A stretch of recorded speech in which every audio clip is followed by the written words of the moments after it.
ایک اللہ والے بزرگ کا قصہ، beautiful Islamic story in Hindi. Islamic story. ایک بزرگ حج کے سفر پر گئے تھے۔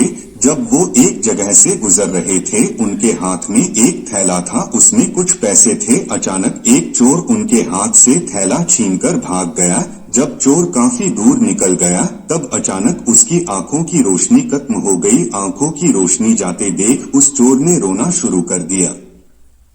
جب لوگوں نے چور سے پوچھا بھائی کیا ہوا، تو وہ کہنے لگا، میں نے ایک آدمی کا تھیلا چھینا ہے، وہ کوئی بڑا اللہ کا قریبی بندہ لگتا ہے، میری آنکھوں کی روشنی چلی گئی، خدا کے لیے مجھے اس کے پاس پہنچا دو تاکہ میں اس سے معافی مانگ سکوں۔ جب لوگوں نے پوچھا کہ یہ قصہ کہاں پیش آیا، تو کہنے لگا فلاں نائی کی دکان کے قریب پیش آیا۔ لوگ اس کو اس دکان پر لے گئے اور نائی سے پوچھا کہ اس طرح کا کوئی آدمی یہاں سے گزرا ہے، آپ اسے جانتے ہو؟ اس نے کہا مجھے اس کا گھر تو پتا نہیں، ہاں مگر نماز کے لیے وہ آتے جاتے رہتے ہیں، اگلی نماز کے لیے پھر آئیں گے۔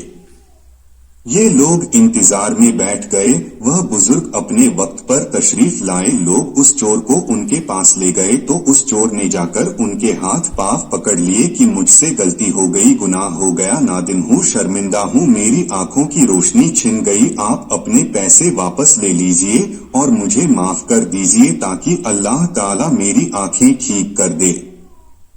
وہ بزرگ کہنے لگے کہ میں نے تو تجھے پہلے ہی معاف کر دیا ہے۔ یہ سن کر چور بڑا حیران ہوا، کہنے لگا حضرت میں تو آپ کا تھیلا چھین کر بھاگا اور آپ کہتے ہیں کہ معافی مانگنے سے پہلے ہی معاف فرما دیا۔ وہ فرمانے لگے ہاں میرے دل میں کوئی بات آ گئی تھی۔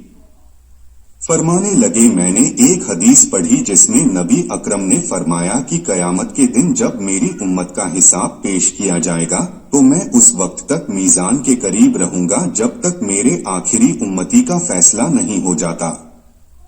میرے دل میں یہ بات آئی کہ اگر میں نے اس چور کو معاف نہیں کیا تو قیامت کے دن یہ مقدمہ پیش ہوگا اور جتنی دیر میرے مقدمے کا فیصلہ ہونے میں لگے گی اللہ کے نبی علیہ السلام کو اتنی دیر جنت سے باہر رہنا پڑے گا۔ اس لیے میں نے معاف کر دیا کہ نہ تو مقدمہ پیش ہوگا نہ ہی میرے محبوب کو جنت میں جانے میں دیر لگے گی، وہ جلد جنت میں تشریف لے جائیں گے۔ پیارے دوستوں، اگر آپ لوگوں کو ہماری یہ پوسٹ پسند آئی ہو اور اگر آپ کو اس پوسٹ سے کچھ علم حاصل ہوا ہو تو نیچے دیے گئے سبسکرائب بٹن کو دبا کے برائے مہربانی اس پوسٹ کو شیئر ضرور کر دیں۔ شکریہ۔